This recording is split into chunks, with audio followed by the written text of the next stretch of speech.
they say when you put your mind to it, you can accomplish anything. And in Dungeons and Dragons, that is literally true with psionics. I've told you about my ill-fated character, Smilin' Jack, who was very tragically cut down in the very first round of combat in his very first fight, at the very beginning of his career. But believe it or not, I have had a character not even last that long.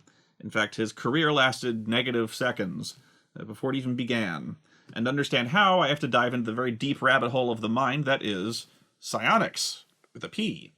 What is psionics? It's a very complicated question with a multitude of answers. The most succinct version being psionics was terrible. The slightly more helpful version is that psionics is a kind of magic. There's really nothing like psionics anymore in fantasy RPGs, at least none that I can think of. Mainly because it was so strange, it was out of place.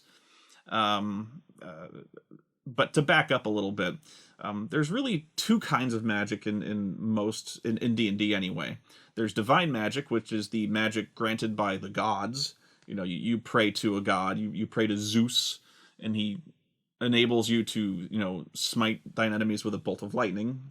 And then there's arcane magic, which is a vague force that you don't really have to explain, but you know, it's a potent energy field that surrounds us and binds the galaxy together. That allows you to basically, with the power of will and, you know, arcane formulae and alchemy, you know, just stuff that's everything else. That's arcane magic, you know, blood magic and okay. But then there's psionics, which in brief is the power, harnessing the magic power of the mind, which always seemed really strange to me. In fact, not, again, out of place in the sense that, you know, using the power of the mind can somehow rival or surpass that granted by Zeus, but it did in D&D.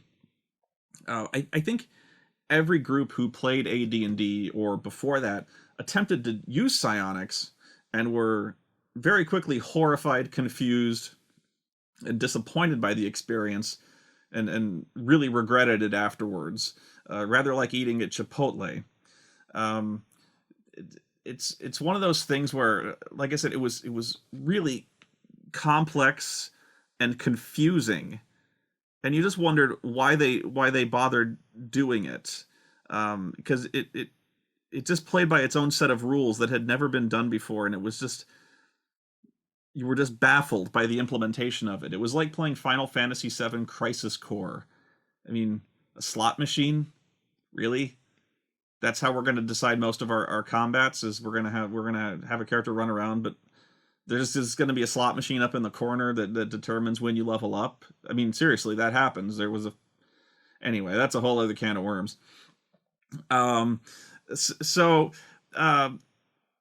To be more helpful in describing what psionics is or does, it's kind of all over the place.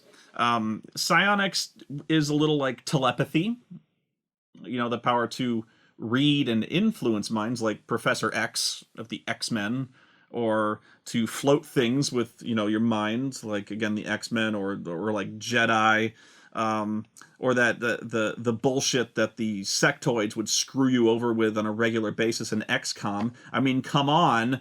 I need line of sight, but these fuckers don't get screwed. Scanners.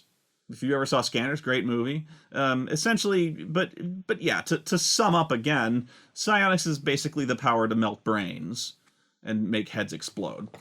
The final answer to that question is that psionics was a supplementary book that most people think of this book when they think of psionics.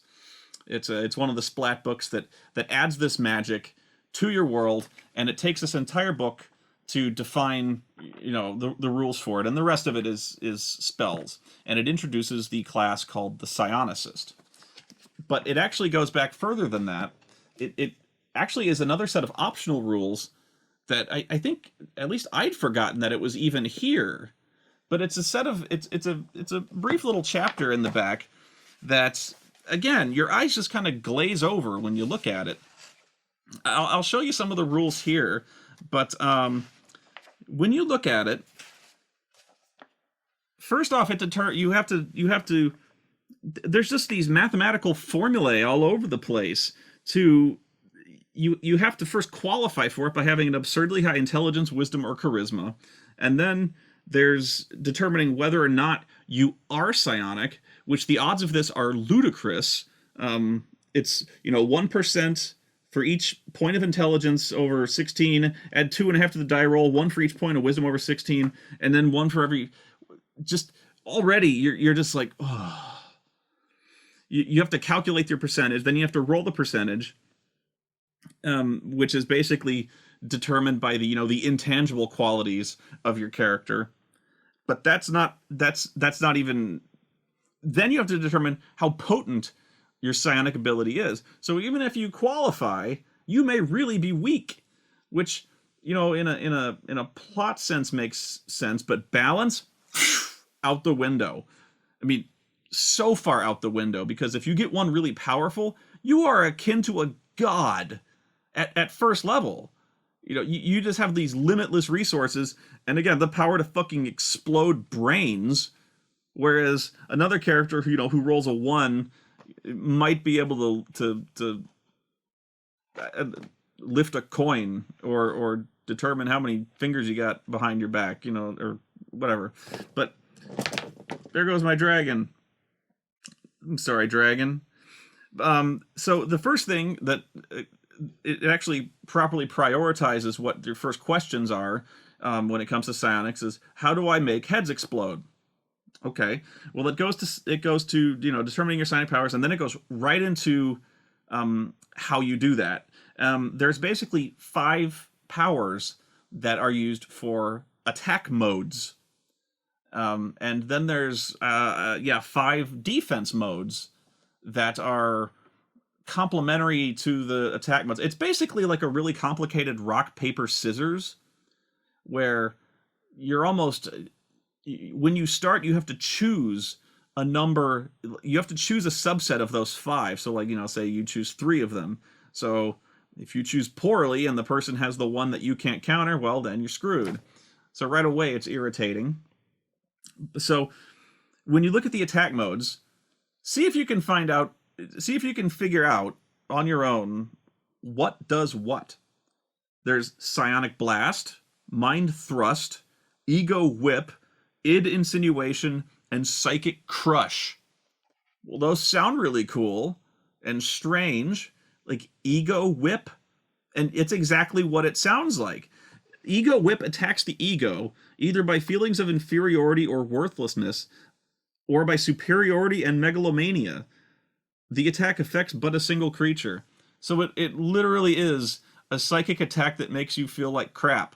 It's like going on Reddit, only much more, it doesn't take as long. And it actually, it reminds me of, in 4th edition, there's a bard ability called Vicious Mockery, wherein you can kill people with a yo mama joke. But, I had a character, Skitch, who he got so many kills with Vicious Mockery. That was basically his go-to power, was he was just insulting people like Don Rickles. Like, your mama's so fat, her blood type is ragu. And then there's the defensive powers, which again, see if you can figure out what cancels what. There's Mind Blank, Thought Shield, Mental Barrier, Intellect Fortress, and Tower of Iron Will. And then Think About Baseball. Some of these affect only you, some of these affect an area of effect, because here's the other thing. Chances are excellent that nobody else in the group will be psionic, which means having psionics opens a door in your campaigns, and it's a door that even DMs don't want to step through. Like, how I always said that, when you get on a boat, it opens certain doors. Like, we just can't wait to crack out the Kraken or the giant octopus and things like that. We're really eager to do that because it's awesome. But then there's psionics. There's a number of psionic creatures that you can introduce. Intellect Devourers, Illithids, Mind Flayers and stuff like that, which do exist before without psionics.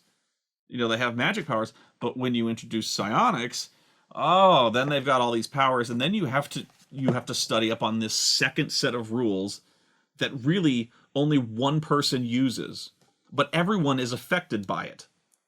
And exactly what you're thinking, if you don't know psionics, if you don't have the power, you're essentially helpless before their mental attacks because you have no defenses. You have like a rudimentary, basically just the untrained power of your will, which, yeah, that's not happening, especially against anyone with any remote style of power. Trying to describe what these do, okay, ego whip. What? Does that cause damage? Why is it insinuation more powerful than the others? Yes, it does damage, but that's not the only thing. What is it? What do they do? You don't know.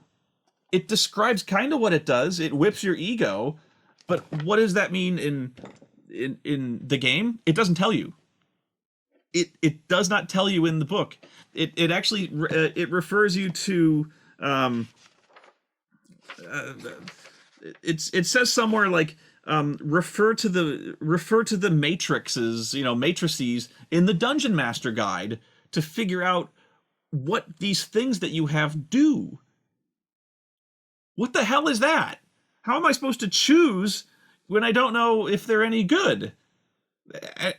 Why do you keep it a secret what the combat rules are? There's all these secret matrices. I'm not even shitting you. You have to go in here and you have to go digging for matrices. Unfortunately, no one can be told what the matrix is. You have to see it for yourself. I've never seen this before. And this is just a fraction. Look at it, your eyes just blur over here. And the reason they do that is because psionics applies differently to whatever target you're hitting. So there's psionics for... Oh, I'm sorry, I showed you the wrong matrices. There's only 2 or 3 matrices, but they're much bigger. And they're much more complex because they involve like percentage chances, and they have to, they have to describe every power interacting with every other power. So there's like an exponential or geometric growth of the size of this table. And so, in essence, there's 2 matrices. I think there's 3, 4. Yeah, 4. So there's the relationship between attack and defense modes, damage and what kind of damage is done for psionics fighting each other, when the other person has psionics. And then there's the other table for what happens when a psionic guy picks on somebody who doesn't have psionics. If it was 2 scanners, man, your psionicist would look fucked. He'd be all like half melted and like, veins, blood vessels bursting into his head. Now think about it, it actually is kind of awesome. Although I'd expect the psionicist to roleplay it, like gradually like smear blood on his face and stuff like that. Anyway, so what interested me most about this is how unfair this is towards non-psionicists in old style D&D. Old D&D was not really all about the fairness or even balance. But psionicists were on a different playing field. I'm going to get to that. But, so you've got, basically you're defending with, oh, I'm sorry, there's another table. Okay, there's what happens when psionicists attack each other in mental combat. And then there's what happens when a psionicist attacks another psionicist who is defenseless. Because they still have unconscious barriers. But it's a much different style of combat. So, of course, we have another giant matrix.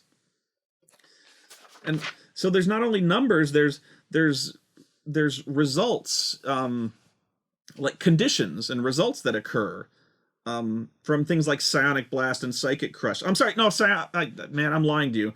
It's Psionic Blast is the one that's meant to burn you out. Psychic Crush, what does that do? It should say. It just has a percentage. That's all it says. I don't know. This is terrible. Okay. Oh, okay. Psychic Crush shows the percentage chance of instantly killing the opponent. Any score above that shown for the defensive mode used indicates no effect. A dash indicates no possible chance of causing instant death. Okay, so it's not gonna be very effective if you're not very powerful. But if you roll a powerful psionicist, which isn't even really that hard, if you've got psionics, man, all you got to do is roll a high psionic strength number, and when you look at the table, your chances are like, if they choose the wrong defensive mode, are like 20%. This doesn't take into account level or anything. You dead. Head exploded. Gone. And if the psionicist is defenseless, somebody can just sneak up on you in your sleep, and then, yeah, 90% chance of just dying outright. That sucks. And that's assuming that it is a psionicist that he's attacking. If you're not, oh God, I don't even think there's a matrix for that. It's just, no, yeah, right, no, dead. Psionic blast is the one that causes these weird conditions. Like, okay, so it there's all these letters like C, D, I, K, P, S. Okay, they define those below the matrix. So C is confused for 2 to 8 rounds, no psionics possible. Confused being an actual like magic state. So now you have to look at the spell confusion. Great. Dazed for 1 to 4 turns. Idiocy. The I is for idiocy. Psionic ability lost forever, although idiocy is curable by a heal spell. If only it were that simple in real life. Maybe there'd be hope for Donald Trump. Or you permanently burn out part of your psionic abilities. K is killed. You can be resurrected, but your psionics are burned out. Sleeping robot. You don't turn into a robot, at least not literally.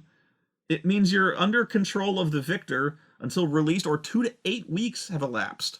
And you make a saving throw. Against magic, again, ironically. Instead of making a saving against... I cannot believe they didn't introduce a save versus psionics. No, a save versus magic. Is robot really the only term you could think of? Like, oh, you've become a robot. And again, the player character does not have this. The DM is just rolling shit. You know, what do? I psychic crush the guy. They don't know the psychic... What does it say for psychic crush? It's a massive assault upon all neurons in the brain, attempting to destroy all by a massive overload of signals. This mode of attack affects but one defender. If it is used, the defender may only defend with one thought mode G, or have no defense at all. So if you didn't choose that and you get psychic crushed, goodbye. Man, it's a dangerous game playing with the brain. So that's probably what it means, but that's probably another definition of defenseless.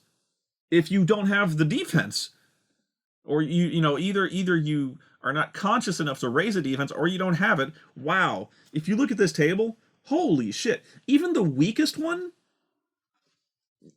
even a weak psionic with a 1 point in it, or the minimum number to cast it, against even a moderately strong psionicist, 50-50. Outright death. Holy crap. Right? Robot. How do you be... What's... I don't even see the result of robot. How do you become a robot? Oh, insinuation can turn you into a robot. Why don't they just say zombie? Well, would that be confusing? Like, you become a zombie under the control of the psionicist. Why don't you do... Oh, I'm sorry. I would have gone with D for dominated, or C for charmed, but those letters are taken. Yeah, I guess robot was the only way out. Although wounded psionically, this is all over the map. And then, my favorite part is what happens when a non-psionicist is attacked. And you would think that having really, really high intelligence, wisdom, and charisma would better insulate you from the more dangerous effects of being psychic blasted and whatnot. Oh no, that's not the case at all. In fact, if you're stupid, you're more insulated, because I don't know, you're harder to. There's nothing there to mentally twist or something like that. You know, you can't do any damage to my brain. I don't have one. Where's the? Yeah, okay. So there's another matrix for the attacked creature's total intelligence and wisdom. I killed my own case here. Well, if your combined intelligence and wisdom is 0 to 5, yeah, death is almost certain. But beyond that, if it's from 6 to 9 or 10 to 13, you're much more likely to be put in a coma, knocked to sleep, stunned, or confused. Now that's not fun. It's not good at all. But then the more intelligent and wise you get, then we start getting into the fun categories. Confused, enraged, having an enraged spellcaster, that'd be fun too. Then we go to Feeble Mind, which a Feeble Mind lasts until Heal, Restoration, or Wish is used. Oh, so nothing expensive then. Then there's Temporary Insanity, and by temporary I mean 2 to 12 weeks. And then there's Mild Insanity, 1 to 4 weeks. Only one form of insanity. Permanent Insanity. There's like 3 kinds of insanities. Jesus. Oh, I'm sorry. And there's modifiers. So there's, if you're a magic user, you get +1. If you're, to your saving throw, that is. Elves get +2. If you're a dwarf, +4. Halflings halflings?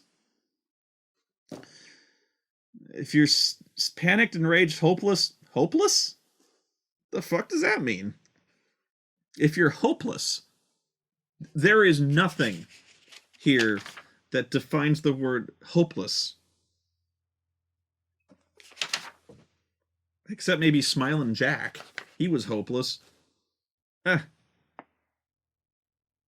You got me on that one, man. Maybe there's a spell. Stunned. They don't define these at all. Feeble-minded, insane. Insane creatures cannot be psionically attacked. They're just, you can't lock in. You know, you can't. There's nothing to focus on. It's just a tangled. It's a Gordian knot of psycho. So anyway, the more intelligent and wise you get, you become permanently crazy. When you're really weak, you just get knocked out. When you're really smart, you go crazy. And almost certainly forever. So like if 26 to 29, that's assuming like a 13 in both those scores, you are almost certainly going to be feeble-minded forever. Seriously. 91 to 99, unless you get a heal, restoration, or wish. I'm sorry. Yeah. Yeah, if your combined score is 30 to 33, which is a lot, but yeah, permanent feeble mind. That's nuts. If they're really, really smart, 34 to 35, permanent insanity is almost certain. This is crazy. And what I was going back to there was, okay, so when you look at the list of powers, Psionic Blast, Mind Thrust, Ego Whip, the defense modes, Tower of Iron Will, hang on, what was it? Mind Blank, Thought Shield, Mental... What do those mean? Like, it can tell me insinuation seeks to loose the uncontrolled subconscious mind of the defender, pitting it against the superego. Okay. What? How do... Am I supposed to describe that to the players? Like, your id is going crazy? Or do I just give them a number? You know? Let me put it this way. Any other kind of magic, divine, arcane, when you look at the spells, you know what they do. It's obvious. The name of the spell is pretty much the description of what it is. It's easy to infer what happens when you cast Fireball. I don't need to read the definition. I mean, you have to read the spell, of course, but I look at Fireball. I have a fair idea what that means, what it does, and it's going to hurt with fire in the shape of a ball, and that's not good. You know, whereas id insinuation, ego whip is that sounds like it sucks, but will that kill me? I don't know. Is that better or worse than psychic crush? Because that sounds fucking horrible.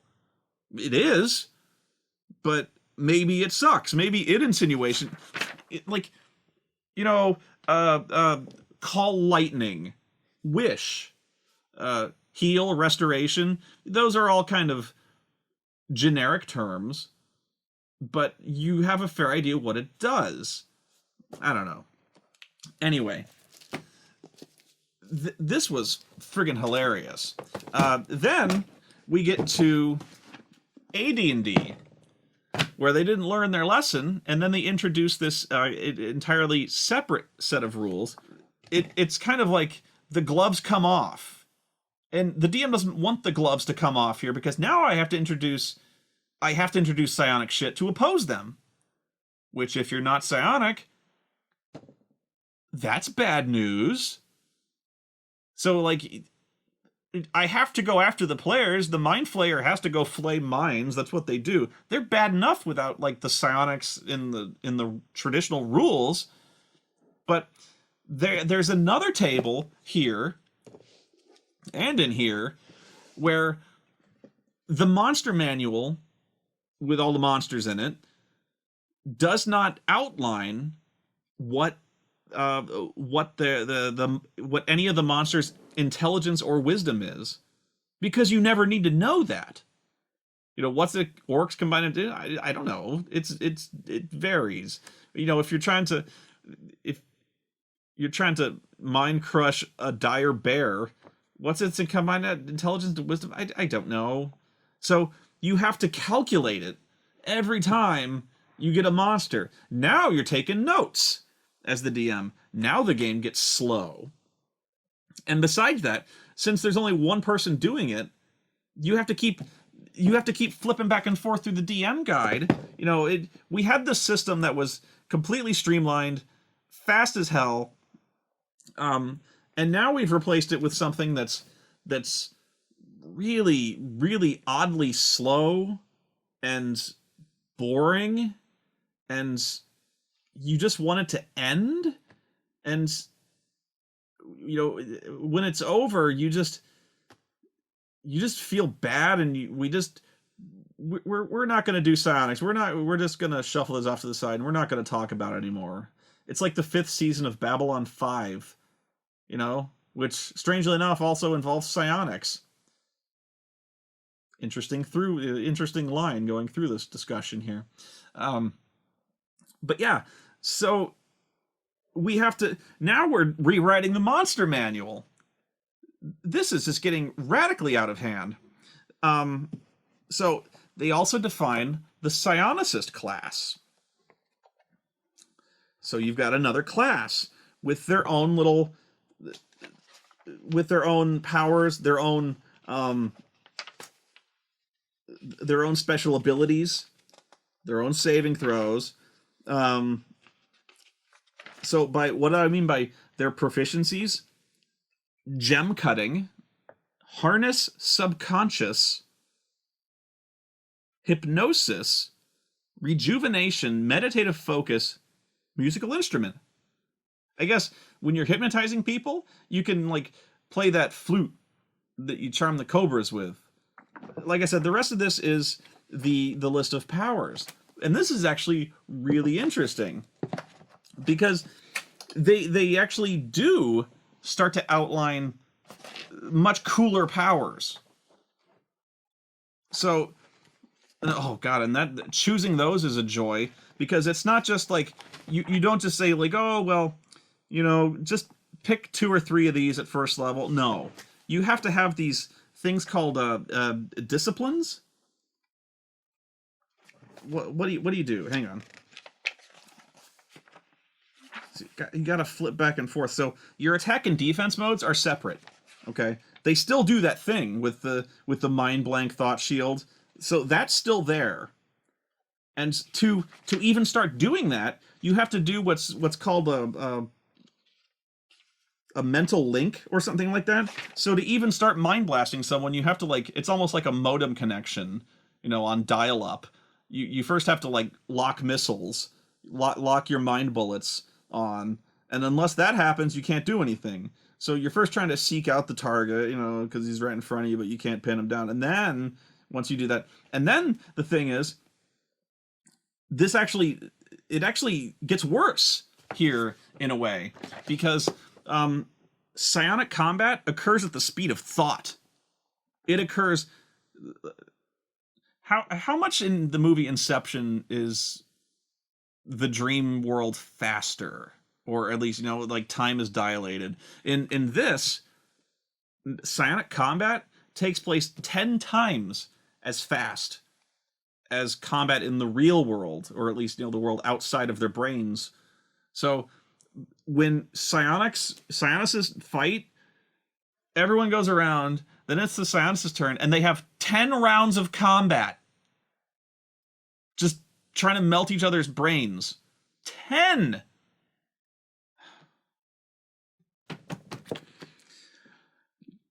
The memories of this are coming back, and it was horrible.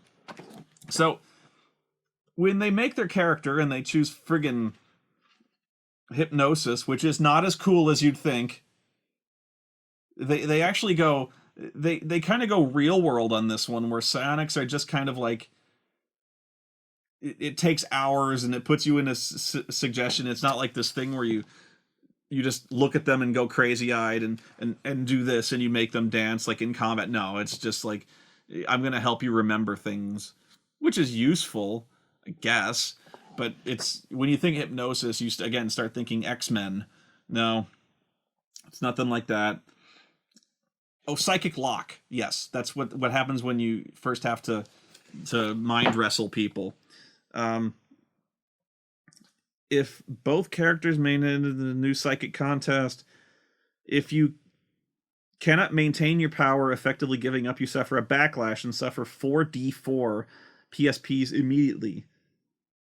In any case, victory may be fleeting. If conditions are right, the loser can challenge the winner to a rematch in the next round. Jesus Christ. Tangents. Each time an attack mode overcomes a defense mode, or an attack mode succeeds against someone who's not using a defense mode, the attacker has established a partial contact called a tangent.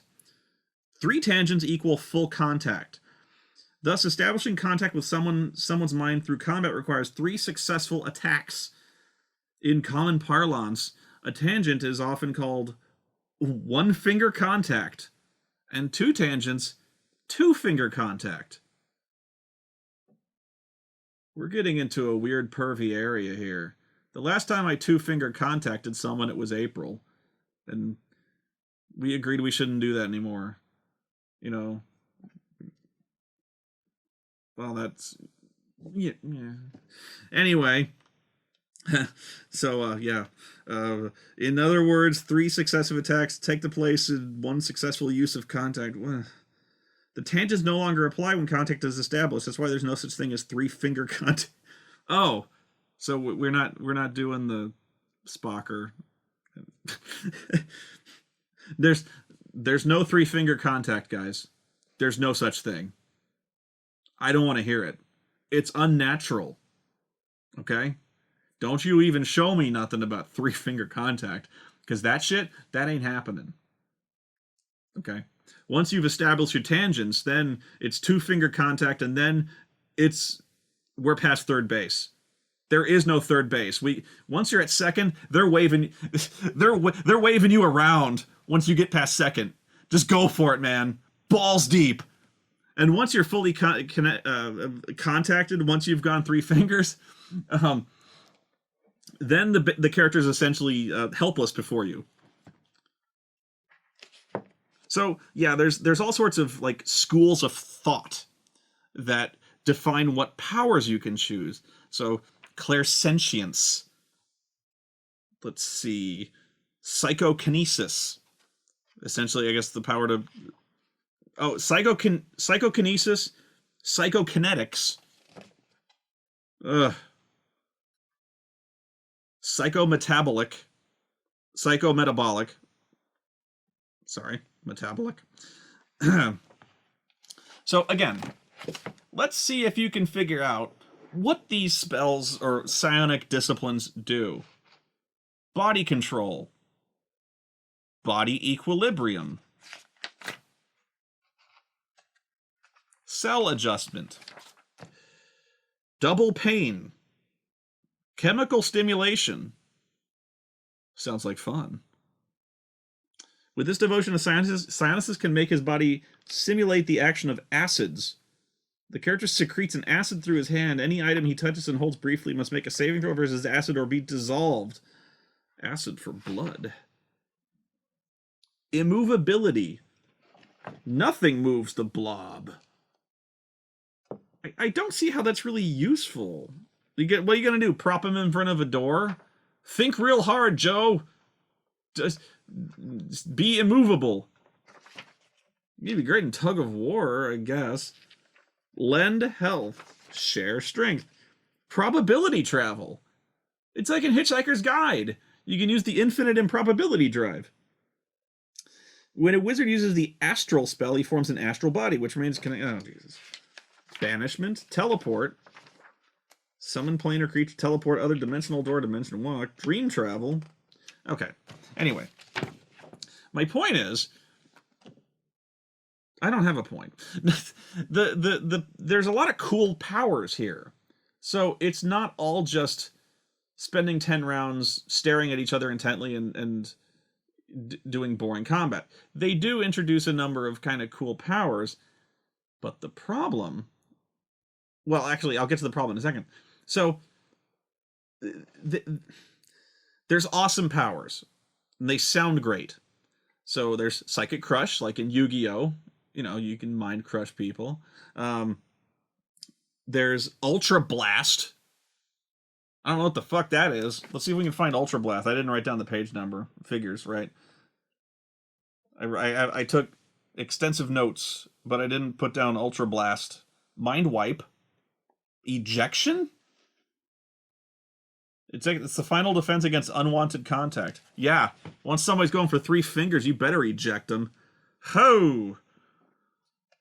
May never unsee that. Probe. This is getting into a really, really uncomfortable area here. Awe. A-W-E. Conceal thoughts. Otherwise known as pop, pop, pop, pop, pop, pop, pop, pop. Daydream? By using this power, the telepath causes someone's mind to wander. Really? This is only effective against creatures with intelligence 14 or less who are not concentrating hard They're not concentrating hard on the task before them, so aren't they already daydreaming? Once affected, the daydreamer pays little attention to his surroundings, making it much easier for someone to pick his pocket, slip past him. Why would you choose this? Of all the shit you could choose, that one. Empathy. You can sense the basic needs, drives, and or emotions generated by any... You know, I always find that funny in Star Trek, The Next Generation, why they had Counselor Troy on the bridge, right? And they make this big deal about how she's an empath. She can sense emotions. So, like, for instance, you know, Klingons decloak off the starboard bow and launch disruptors, you know, and, you know, fuck up the Enterprise. And then, you know, they're like, the Klingons are hailing us. And the Klingon gets on screen and gets real close, you know, like, and Counselor Troy very helpfully saunters up to Picard and goes, I sense he's very angry, Captain. Fucking thanks, Deanna.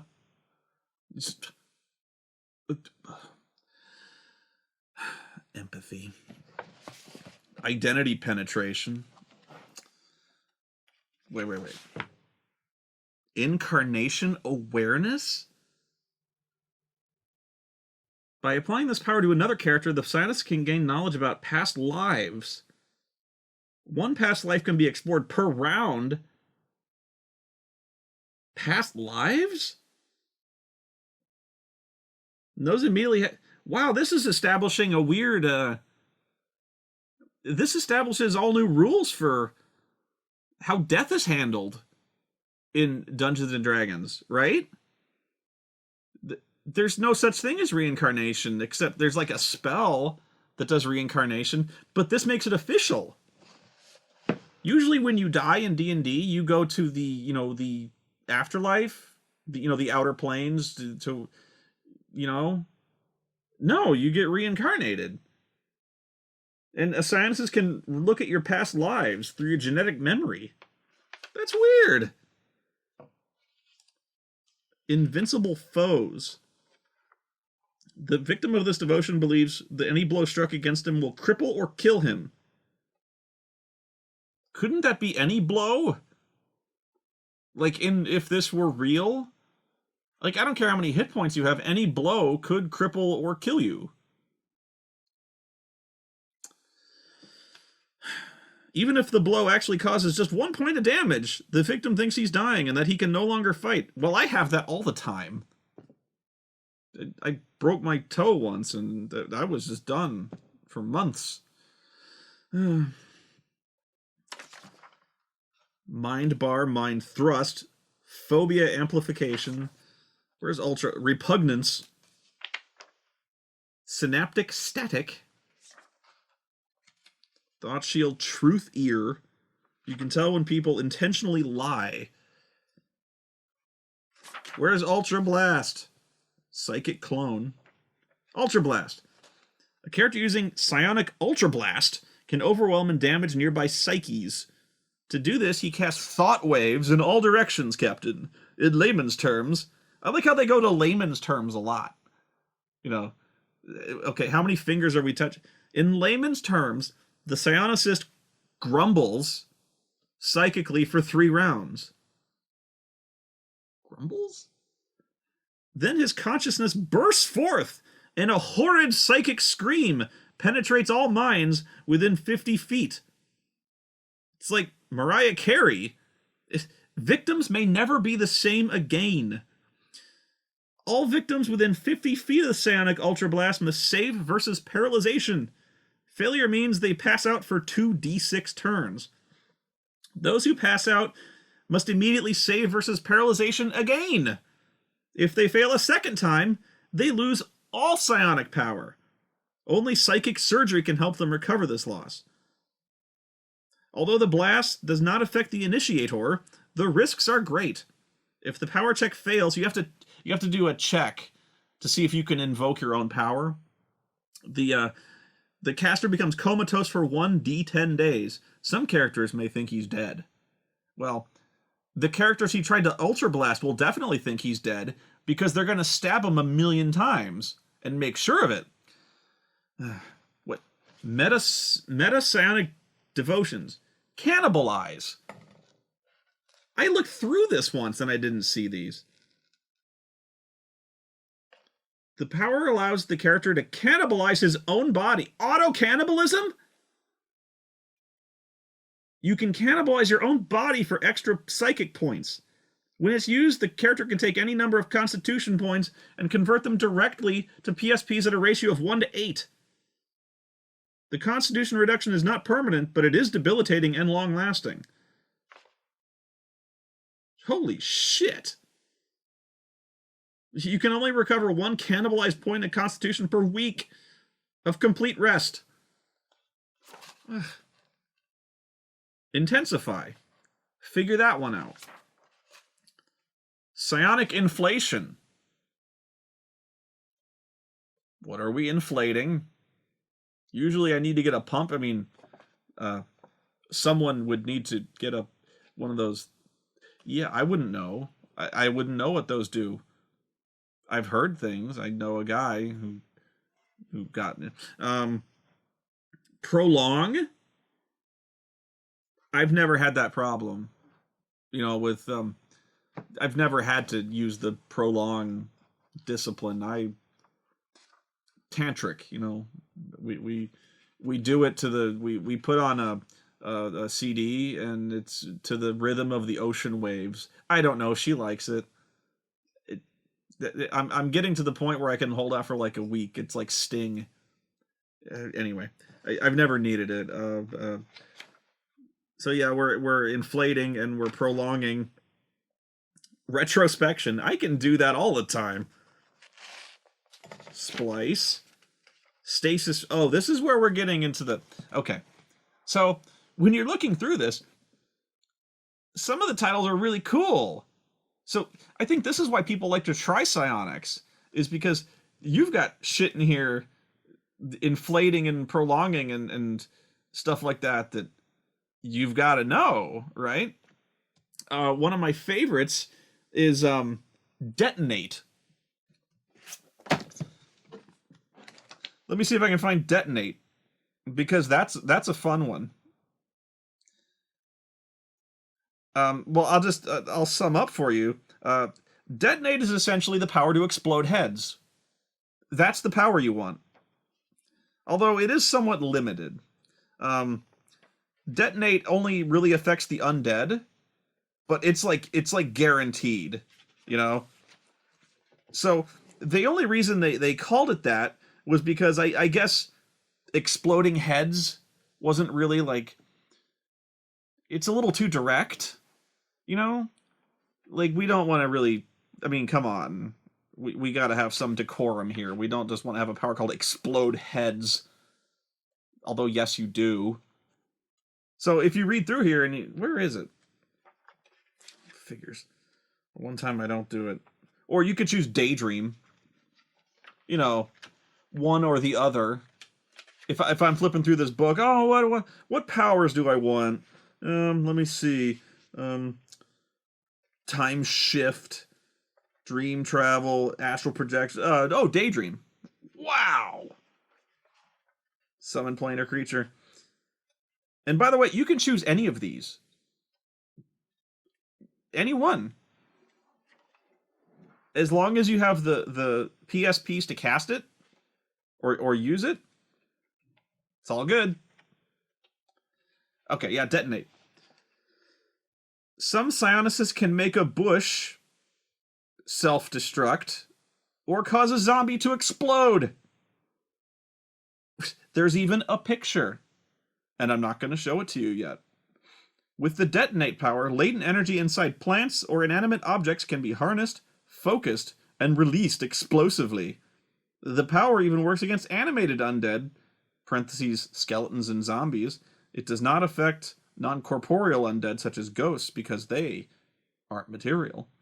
Furthermore, the science has no effect on animals of any sort, including intelligent creatures such as humans or undead with free will. That makes no sense. So, you make zombies explode. You just do. Like, it gives a certain amount of damage, but if you're fighting zombies, no. Like, every zombie in front of you just explodes in a shower of gore. Like, I want to be a psionicist now. And so, like, if as soon as the DM starts describing the thriller coming at me, like, I would get so hard. Like, this is my time. This is what my character has been building up to his entire life. This is why I mastered the psionic arts. And like you'd be doing trick shots, you know, like a fireworks show. You know, you'd just be like, please send me to Ravenloft. I've been bad. Send me to Ravenloft where the undead are plentiful. And I will just create a shower of death, which would make you real popular amongst the group, right? Having zombie shit rain down on you like a fine pink mist. Yeah, thanks for that, pal. My clothes will never be the same. Or you can make bushes burst into flame. You know, one or the other. So it's like the Gambit ability. You can touch things and make them explode. So why do... When I say everyone hated this, I mean everybody. I already described why the DM hates it, but then there's the players. So you'd think, oh, okay, here's the best power. Death Field. Death Field. It's exactly what it sounds like. For once, it is accurate in its description. A death field is a life-sapping region of negative energy. Only Psionicis of Evil Alignment can learn this power without suffering side effects. If any other Psionicis tries to learn the death field, his alignment will gradually be twisted towards evil as he explores this very dark portion of his psyche. But that's not to say he can't learn it. It's only he's going to use it in very, very dire situations. All the time. A successful death field takes its toll on everyone inside it, including the Psionicist. Before he initiates the power, he must decide how many hit points he will sacrifice. Every living thing within the death field must make a saving throw versus death. Those who succeed escape damage. Those who fail lose the same number of hit points as the Psionicist. For the weak, that can mean death in the death field. The Pionicist loses only half the number of hit points he specifies if he makes the saving throw, the Pionicist. But yeah, apparently in the death field, that can mean death. Okay. So, this is why players don't like them. Because you can start with the death field. You can start with explode zombies. You can start with danger. No, you can do all these things. I haven't even gotten to the really... You can Ultra Blast, if that's the one you picked. You can Dimension Door. In fact, you can Dimension Door better than a wizard ever could. And Dimension Door is like a 5th, 6th level spell. I'm sorry, like you can go to the astral plane, or you can teleport.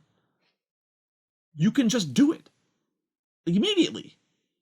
Like, your selection is a little bit limited, and sure, it may be dangerous, but you can.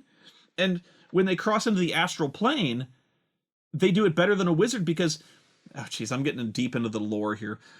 When a wizard crosses into the astral plane, which is this nebulous area of vague energy, which connects basically to all the other planes of existence, they are tethered to the prime material plane, aka... here, Earth, with what's called a silver cord. Essentially, the silver cord is what connects your soul, which is what is projected into the astral plane, to your corporeal body. Okay? So, or it's like, you can think of it as your way home. Your emergency yank back to the real world when things get rough. But that also means the silver cord can be cut. Psionicists do not have a silver cord. So they not only can they teleport immediately, can they go to the astral plane immediately, for whatever reason they want to, they don't suffer the prime weakness that even powerful wizards do. Great. Thanks. Okay.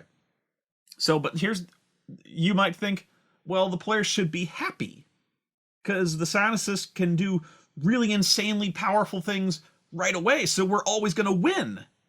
Yeah? No. So, like, yes, the Psionicist could unleash the death field, could use the Ultra Blast, and kind of solve all your problems right away. But here's the problem. If you're a wizard, if you're a cleric, you've got a roll. AD&D was not a balanced game. Never was. I never claimed it was.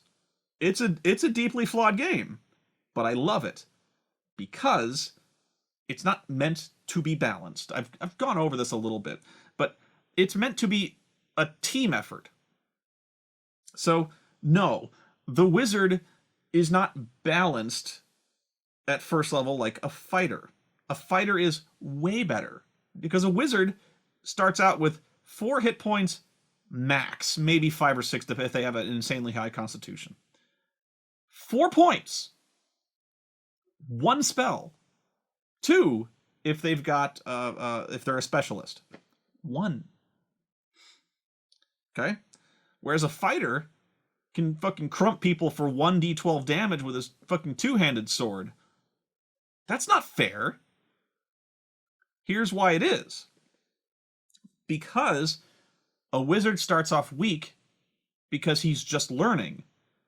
So as time goes on, he gets more and more powerful until he becomes really, really dangerous.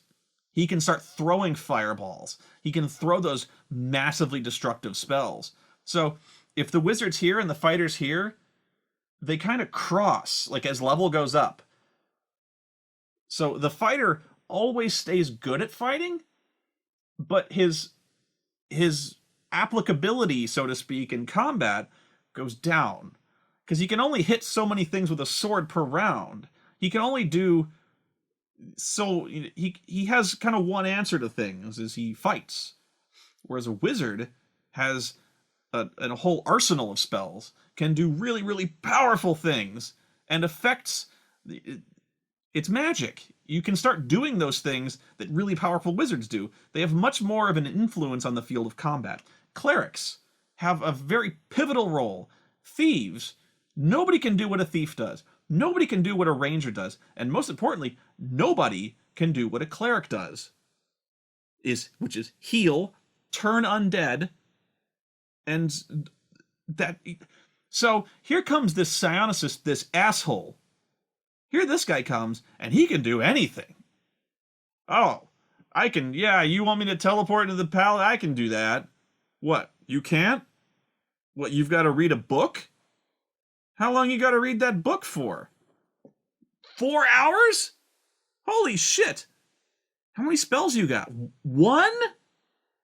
Oh, you're hurt? Don't worry. I've got molecular manipulation. Or they've got several heal powers. You know, I've got lend health. I've got lend strength. Cellular realignment or something like that. Biofeedback, you know. They can do this thing where they psionically make your cells and flesh knit together. Who is this jerk? Now, it's like when you're on a film set. They always say, never do someone else's job for them. You have to ask permission. So, you know, a grip has a very specific job. A grip's job is to grip things, and you know, they're a pivotal part of the crew. They build things, they repair things, they carry things to and fro. They're technical people. So it's actually a very big faux pas if an actor starts cleaning up or starts doing grip things. Because all of a sudden you're crossing over into their turf. You're doing their shit, and you're doing it wrong. Okay? So it may not seem like a big deal, but it is. If some motherfucker came in and started doing your job and doing it just uncalled for, you're like, oh, well, he's saving me the work. No, you're not. You're like, this guy is trying to muscle me out. That's what this guy does. And not only that, he's so frigging smug about it. You know? Like, oh, I can heal no problem. I can, those zombies, oh, turn undead? I can do that way easier. Boo, boo, boo, boo. See, they're gone. They're not just turned, they're gone. Come on, man. He can fight. There's things where they can turn their arms and body parts into weaponry. They have this thing called graft weaponry, where they can essentially graft a fucking sword to their arm. Right? So they're just, you hate them. And then they're bogging down combat because now you're bringing intellect devourers who are actively devouring our intellects. We can't deal with this shit. We're not psionicists. I lost 2 characters already, you know. So that finally leads me way back around to my ill-fated character whose career never got started. Literally. Because there's one other thing in the Psionics Handbook that is described where when you start out in this first edition D&D, you have to roll to see if you even qualify to be psionic. Okay? So you had to roll an absurdly high chance to even see if you could get powers. All right? If you did, then you were a psionicist. Here, you can choose to be a psionicist. It's a class. Okay? You have to qualify for it with like attributes, you know, but you don't have to roll this absurdly strange calculation percentage. But you still can here through what's called wild talents. Okay? So, a wild talent is something that anybody can do. All right?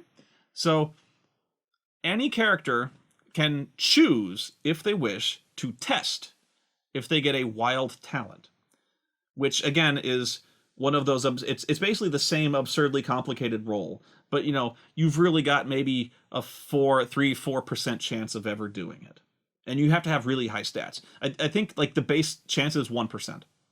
If you've got really high stats, then it modifies it by 1 or 2 points. If you manage to succeed, you have a wild talent. From there, I believe you choose randomly. Hang on. I did bookmark this one. Yeah, regardless of class, alignment, or race, you can have a wild talent. They never approach psionicists in skill, but they do boast at least one psionic power, at least one, which is known as the wild power among psionicists. Any character can test. Once you've determined their chance, subtract 2 if the character is under the guidance of a psychic surgeon. Okay, then you have to roll to see what power you have. So among all the powers, you roll percentage.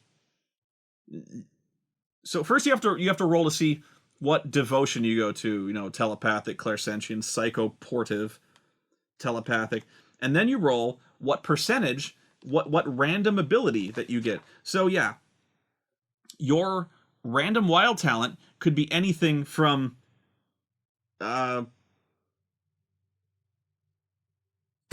absorb disease. Yeah, you can do that. I'm going to absorb disease. You can get anything from probe or oh, I forgot this. I even wrote it down and I forgot it. Here are my favorites. See sound. Hear light. Feel light.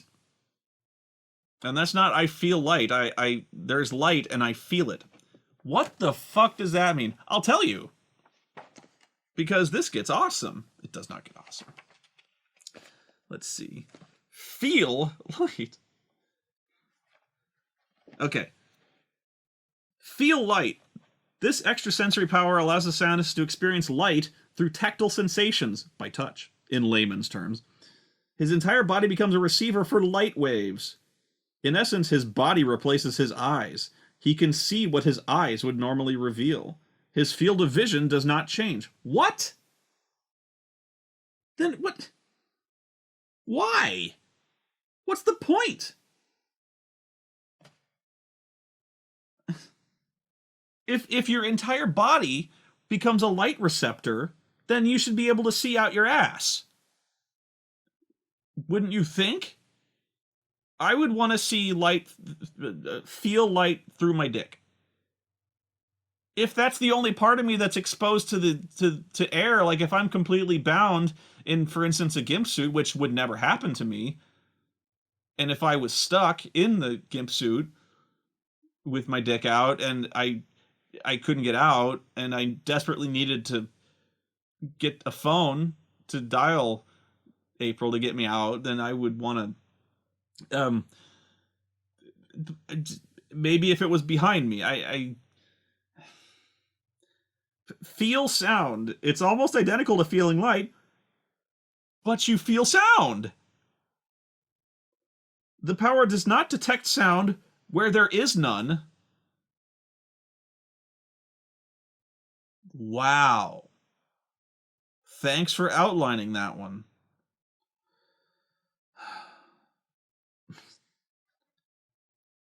It allows you to continue hearing when your ears are disabled. That's it. That's it.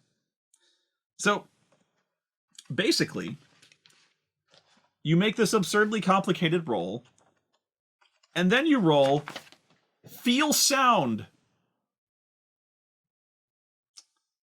Yeah. Meanwhile, your friend over there, also against all odds, managed to roll a wild talent. He got Death Field. He got Time Shift. He can travel through time. You got Feel Sound. You got Empathy. Ugh. Invisibility. Daydream. Oh, you got Daydream. Good. That's nice. Not only that, you can get multiple wild talents. On this table, if you roll, you can roll multiple wild talents. So let me see how many you can get. Okay, yeah. So there's results like choose any science and 2 devotions, roll 3 times. You know, roll 2 sciences and 4 devotions. You can get a character who basically, for free, who doesn't have to be a psionicist, gets an entire arsenal of psionic powers. And not only do you roll for the powers, you roll randomly for your strength. Okay? So you can have a wild talent that has virtually no points. Or you can roll a guy who has an absurd number of power points, who has a wild talent but is amazing at it. Or has several wild talents and is amazing in all of them. Which can happen. Unlikely, but possible. So, in essence, they're mutants from the X-Men. Think about it. You've got, through essentially like random chance, their psychic discipline or their X gene is expressed, and they gain powers. And they gain very specific powers that, like, in most cases, one, it's like telepathy, like Professor X, weapon graft, like Wolverine Bub, telekinesis, like Jean Grey, you know, or like comprehend languages, like Cypher.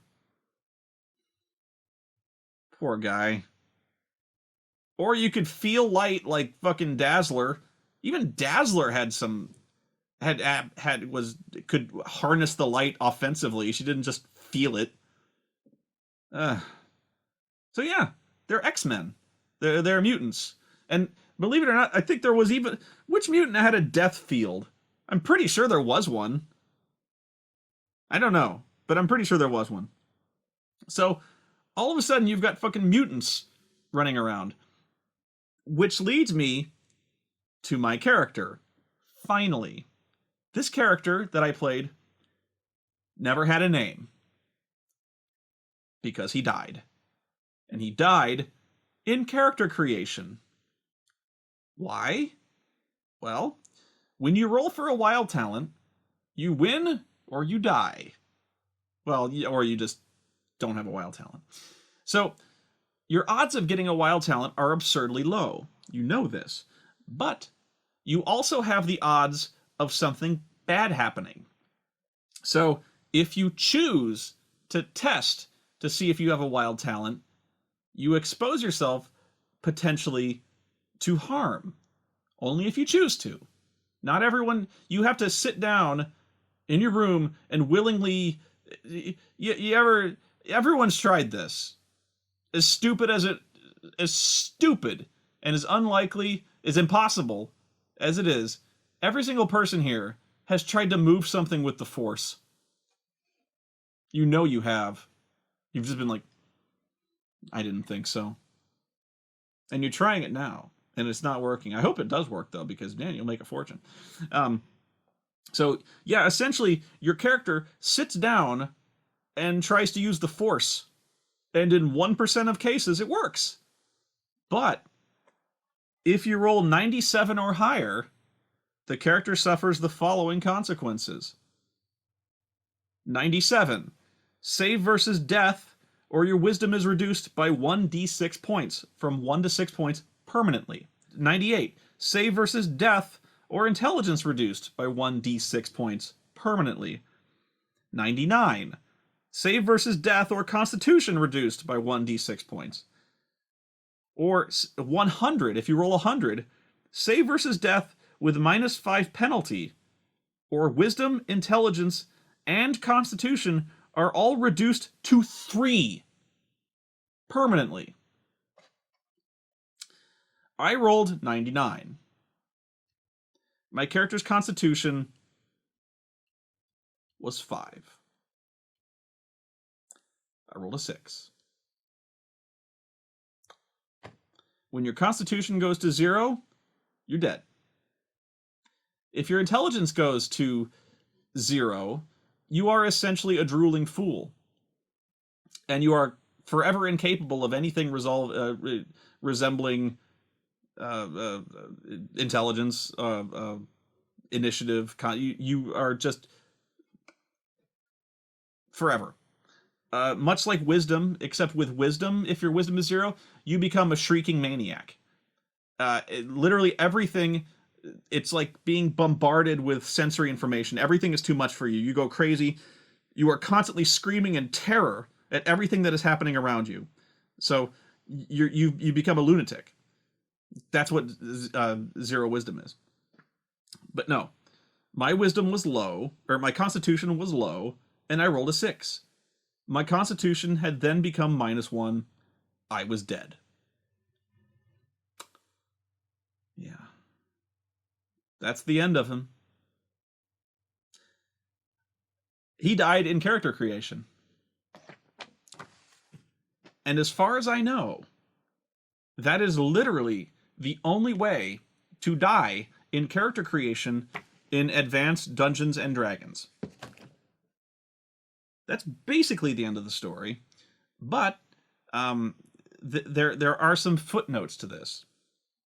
Psionics do have a place in D&D, and that would be in the Dark Sun campaign setting, where not only do psionicists exist, but every single character in the game has a wild talent. Everybody. So it makes more sense here because it's not something that only one person does. It is integral to the game. And it's kind of balanced to be fair. You know, it's an even playing field, so to speak. You still have the problem where wild talents can result in absurdly powerful guys with many powers. But at least you're not having one person bog combat down by, you know, running 10 rounds or unbalancing things over much. So it does happen here. The second footnote is that probably the most infamous, it is possible to die in character creation in another RPG. There's a few others now. Hackmaster, you could do it. They kind of added that. But the most infamous one is the game Traveler, which is essentially in my opinion, a pretty generic sci-fi game. You know, spacefaring, stuff like that. But you can die in character creation. I've only played it one time and I never came close to dying, but apparently, I'm not sure how easy it is, but people often boast, strangely enough, about how they died rolling a character in Traveler. And the way it happens is, I believe most characters serve military tours of duty, and no matter what branch of the military or government they serve, wherever they've done, you roll your background. You know what your character did before you started playing him or her. Um, so it kind of outlines what your skills are. You know, it outlines your background, what you can role play as your history, and it also outlines the consequences, positive and negative, as a result of those. So let's say you were, you received special, Navy SEAL training. You would get obviously a bonus to certain skills. You would get better in combat, but there's also the opportunity to suffer lasting injuries. Like maybe your character was wounded in training or in combat that occurred before you officially started the game, If you accumulate enough injuries, you can die. Which is strange. In fact, kind of unheard of for the most part. Like I said, I cannot recall any other game except Traveler at the time where dying in character creation was even possible. And that includes Call of Cthulhu, where if any game you would be either driven insane or killed in character creation, I would think it'd be that. Just because that seems fitting, right? But yeah, I think I found the only way in AD&D to die before anyone even gets around the table. Yeah. I just wonder. I wonder who he was. Just one day he's got a bright future ahead of him, and he just, nobody, he doesn't answer his door one day, and everyone knocks on the door, he doesn't answer, and the city guard comes and they just find him. They find him slumped over his desk, and he's just bleeding from the nose. He's got the psychic nosebleed, and he's dead. He burst a vessel. He strained too hard. He tried to unlock his psychic power because he read it in a book. He tried to lift something. He tried to lift his dagger with the force.